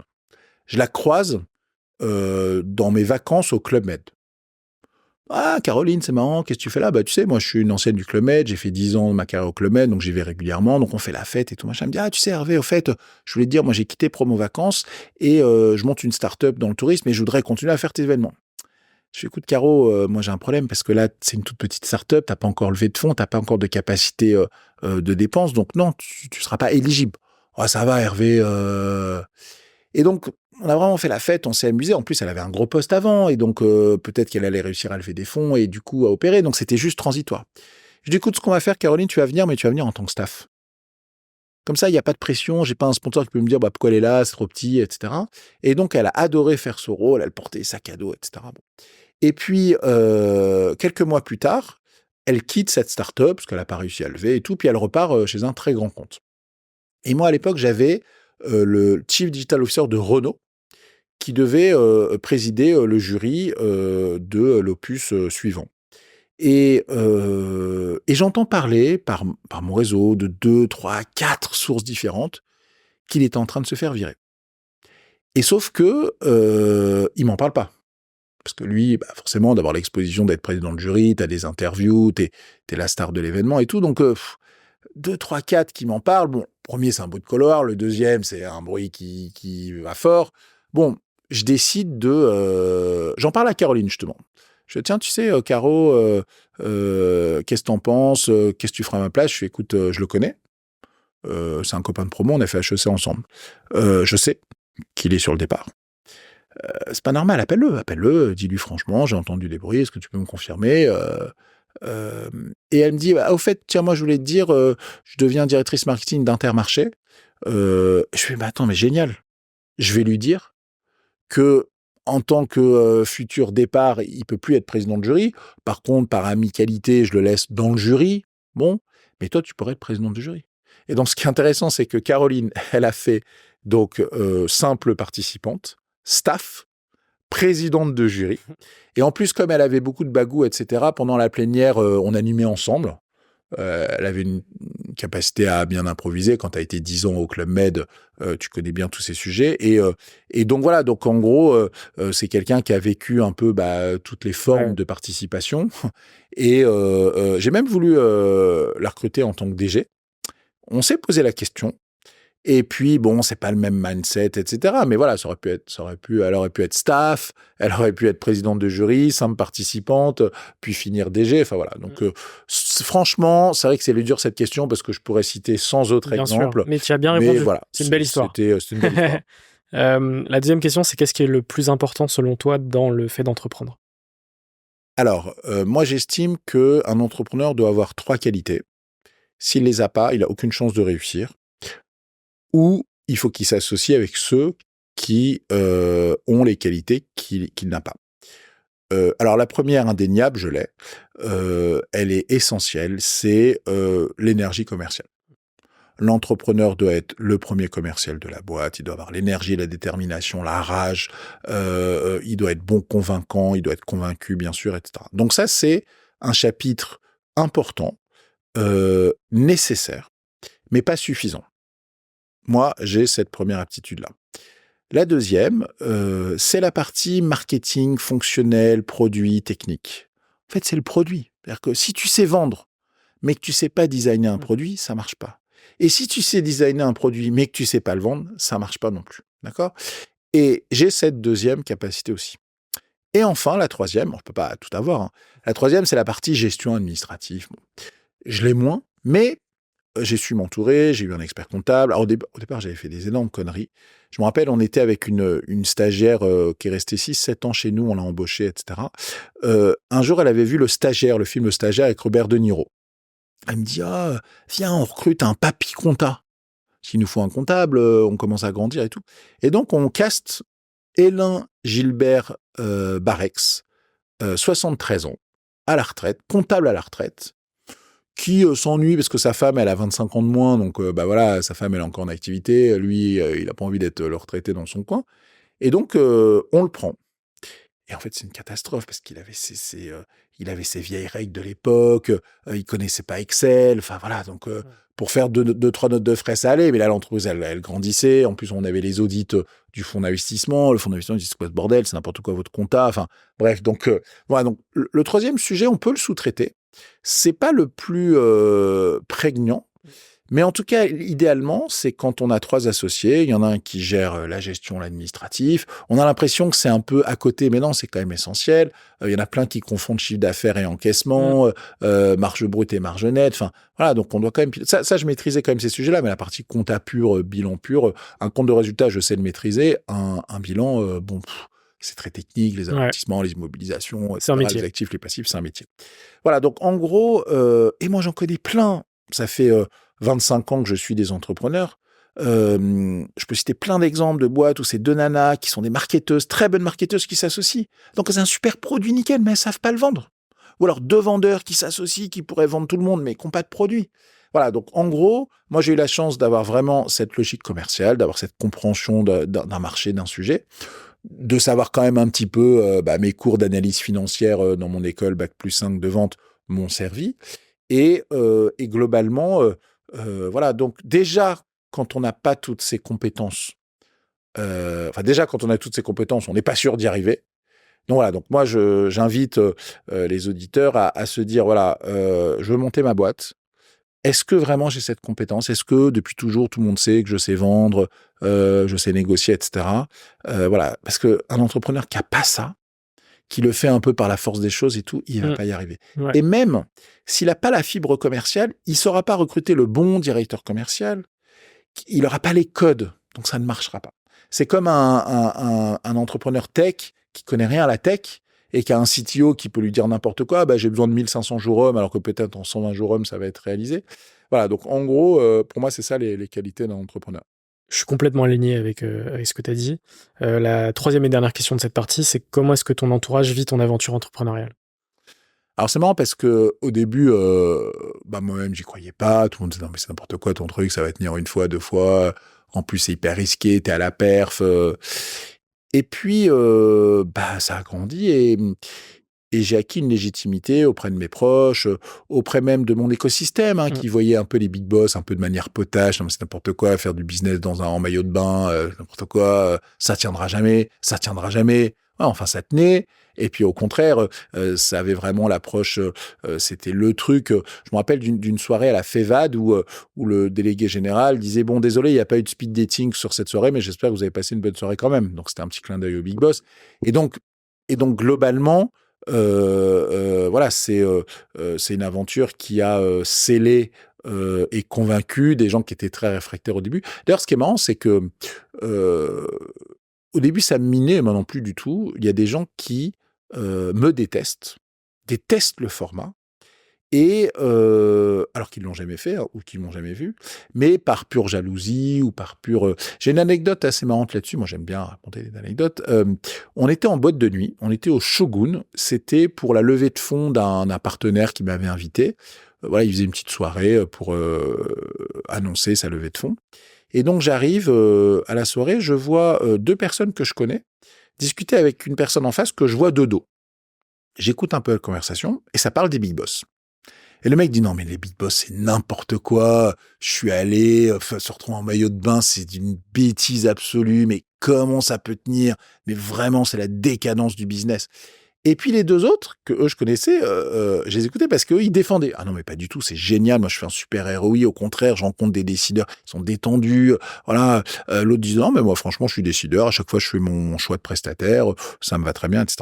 Donc là j'arrive pour voir qui était ce mystérieux détracteur.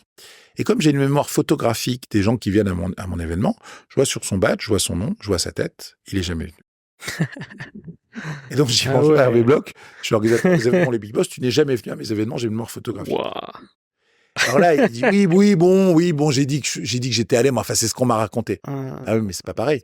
Regarde, il y en a deux qui défendent le sujet. Bonjour, bonjour Thierry, bonjour Edouard. Et eux, ils l'ont vécu. Et toi, tu l'as pas vécu et tu critiques. Et en plus, je vois ton nom, hein, parce que régulièrement, on te chasse, on te propose, etc. Tu ne réponds pas, mais on voit. Et t'es tout à fait dans notre cible. Donc, ce que je te propose, viens, déteste, et après, tu pourras en parler tranquillement. Mais là, ce que tu fais, c'est juste ton intéressant. Et il était dégoûté, il est parti, il s'est jamais inscrit à aucun de nos événements. Mais voilà, c'était un peu la Ce qui est petite dommage. symbolique. Voilà. Et donc, et j'étais très content de ceux qui défendaient le produit. Il m'avait pas vu à l'époque. Et puis, lui en fait, il faisait son intéressant. C'était faire son intéressant que de dire que les Big Boss, c'est nul. Ouais, alors qu'il avait jamais expérimenté. Exactement. Ce qui est complètement con. On va pouvoir passer à la dernière partie du podcast avec quelques petites questions rapides. Évidemment, à chaque fois, tu as le temps d'y répondre. C'est quoi ton plus grand rêve? Ce serait d'entreprendre avec mes filles. Ce qui peut arriver, du coup. Voilà, Dans je les pense pas, parce qu'elles sont prochaines encore années. trop jeunes, je pense pas qu'elles vont reprendre le flambeau des Big Boss, etc. Mais par contre, ouais, d'entreprendre avec elles. J'ai encore une anecdote. Allez, moi j'aime bien les Allez, anecdotes. Alors, j'adore. désolé. Non, moi, j'adore. En fait, on est en 2018 ou 2019. On privatise le Mama Shelter de Lille pour faire un événement en octobre, un événement qui réunissait les professionnels du retail. Et comme le fondateur de Mama Shelter, c'est Serge Trigano, qui est le fils de Gilbert Trigano, fondateur du Club Med, je trouve intéressant qu'il prenne la parole. Qu'il prenne la parole à la fois pour raconter, lui, comment il a vécu le Club Med, et, alors même si c'était des gens du retail dans la salle, le Club Med, c'est quand même une entreprise iconique en France et dans le monde, et comment il a créé, effectivement, la société Mama Shelter. Alors, ce qui est très intéressant, c'est que, déjà, Serge Trigano, c'est quelqu'un de très timide. Quand on le voit, il est très timide, très réservé, et dès qu'on lui donne un micro, là, il se sublime. C'est le cas de Johnny Hallyday, de Mylène Farmer. Il y a beaucoup de grandes stars comme ça qui, sorties du personnage qui crée médiatique, sont plutôt discrets, etc. Et donc, c'est le cas, vraiment. J'ai eu une conversation très posée, avec une voix très calme, etc. Et puis, je lui donne le micro, et là, il rentre dans l'arène. Et donc, il raconte que son père a créé le Club Méditerranée, que forcément, il a vécu le club depuis tout petit, il y allait en vacances, il a été géo lui-même, il a été chef de village, il a dirigé des services. À un moment donné, son père s'est retiré, il a pris la tête du Club Med, mais le père, il avait que 1% du capital, parce que le capital était beaucoup dilué, ils avaient racheté plein de sociétés, au début ça marchait pas, etc. Et donc, 1 an après le départ de son père, il se fait virer par le conseil d'administration du Club Med. Et donc, il le vit forcément très difficilement. Tu te dis, merde, mon père, il crée une boîte, je la reprends, au bout d'un an, je me fais virer. Et puis, là, c'est vraiment l'aveu d'échec, c'était le paria. Ton père, il monte une boîte et toi, tu te fais virer 1 an plus tard. Et il a l'idée de faire le Mama Shelter. Sauf que personne ne veut le financer. T'es un loser. Donc, il est là, il va avoir des dizaines de banques, etc. Voilà, mon nom, Club Med, oui, d'accord, c'est le nom de ton père. Et puis, toi, tu t'es fait virer. Donc, pendant 2, 3 ans, 4 ans, 5 ans, il galère. Il finit par trouver un financement. Il finit par faire un Mama Shelter dans le 20e. Des Mama Shelter, maintenant, il y en a une 40aine dans le monde. Ça a été racheté par le groupe Accor. Très belle réussite. Et donc, quand il prend la parole, il dit que la meilleure chose qui lui soit arrivée, c'est de s'être fait virer du Club Med. Pourquoi ? Parce que quoi qu'il arrive au Club Med, il aurait été toujours le fils de son père, alors que là, le Mama Shelter, il l'a fait avec ses 2 fils, et il est passé de fils d'eux à patriarche. Et donc, je trouve que c'est une très, très belle leçon. Très Et belle moi, je anecdote. serais ravi. Tous les jours, je demande à mes filles, alors, vous voulez faire quoi dans la vie, etc. Parce que, quel que soit leur métier, elles peuvent le faire en tant qu'entrepreneur. Et donc, c'est ce que je vais m'efforcer de faire. Et alors, j'en ai une qui va sûrement suivre mes pas, l'autre qui va jouer plutôt en contestation. Mais en tout cas, voilà, si les deux veulent faire quelque chose, autant qu'elles le fassent en tant qu'entrepreneur, je les aiderai financièrement, logistiquement, etc. Et ce sera, je pense, un grand bonheur. Très clair, c'est une belle anecdote. C'est quoi ta plus grande peur, à l'inverse ? c'est qu'elles fassent des bêtises dans leur vie, mes filles. Ma plus grande peur, en fait, on dit souvent qu'un entrepreneur, c'est un serial entrepreneur. Moi, j'y crois pas trop. Souvent, d'ailleurs, les serial entrepreneurs, c'est des gens qui ont planté plusieurs boîtes. Ça, ils le disent pas. Et puis, ils finissent enfin par réussir une. Moi, j'ai bien réussi les Big Boss, je suis très content. On a très bien valorisé. J'ai cédé une partie significative du capital. Donc, je sais pas si, quand j'arrêterai les Big Boss, c'est pas encore programmé, organisé, mais je sais pas si je referai une entreprise. Je ferai sûrement de l'investissement dans des startups ou autres, mais je sais pas si cette peur-là qu'on a de se dire bah tiens j'ai réussi une fois, est-ce que c'était pas un coup de chance tout ça? Est-ce que je serai une deuxième fois? Je pense que j'aurais pas envie de tester, de tenter. C'est-à-dire qu'à un moment donné, c'est aussi beaucoup d'investissement. Moi, en plus pour la petite anecdote, je suis divorcé de la mère de mes filles et c'est moi qui avais la garde exclusive pendant 8 ans.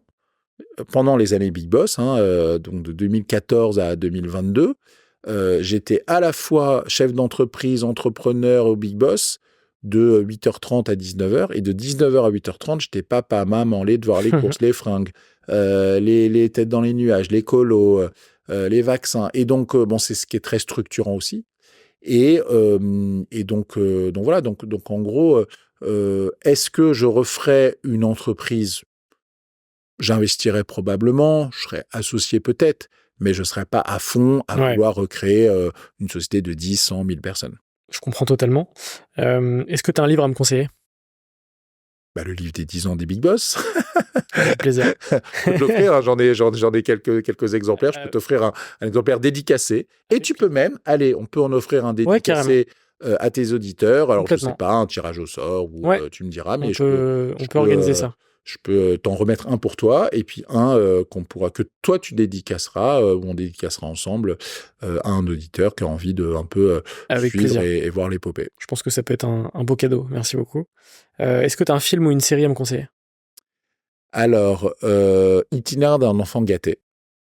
Tu connais ce film? Non, ça me dit quelque chose. C'est un film avec Belmondo et Anconina, tourné par Claude Lelouch. Il a au moins 25 ans, ce film. Alors, je raconte le synopsis. Donc, c'est un enfant orphelin, adopté, abandonné dans un cirque, qui se retrouve à faire le forain, qui fait un accident, du coup, il peut pas être contorsionniste. Donc, il a toujours ce monde du cirque en lui, mais finalement, il fait une carrière de businessman et il réussit beaucoup, un peu comme un Jean-Marie Messier de l'époque et autres.